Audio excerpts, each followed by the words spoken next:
Ayan mga tol, magluluto tayo ngayon ng kinamatisang baboy or yobab. Ang ginamit ko dyan ay kasim. Simulan na natin. Magpapainit lang tayo ng mantika dyan. Pagkatapos niyan, ihuhulog na natin yung bawang at sibuyas. Yan. Gigisahin lang natin yan. Tapos tol, lalagay na natin dyan yung baboy. Yan.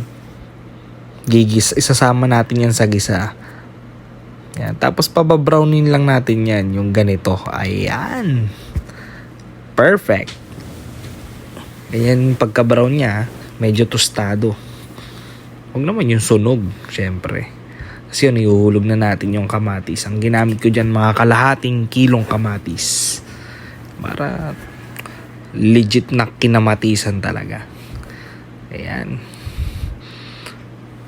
So yan, lalagyan natin ng Knorr seasoning. Ayan. Tapos, yan, lagay mo lang yan, budbud mo lang yan. Huwag naman masyadong marami, sakto lang.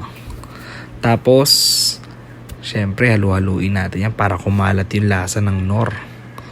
Tapos, lagyan na natin ng tubig. Pakukuluan lang natin yung mga 20 to 25 minutes. Hindi na natin kailangan i-pressure cooker yan. Huwag mo nang pahirapan sarili mo. So, yan. Pag alam mong malambot na, ilagay mo na ngayon yung tangkay ng pechay. Yan. Pagkatapos niyan, ilalagay na natin yung patatas. Yan, hugasan mo yan. Depende sa yan kung gaano karaming patatas. Hindi naman namin nauubos din yung patatas. Kaya sakto lang. Kasi lagyan na natin ng paminta. Tapos lagyan na rin natin ng asin.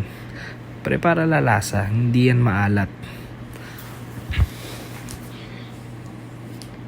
Tapos lagyan natin ng pork cubes. Yan. Nasa sayan kung paano mo titimplahan yan. Tapos yan, pagka alam mong sakto na yung lasa, ilagay mo na ngayon yung pechay. Yan. Saglit lang yan.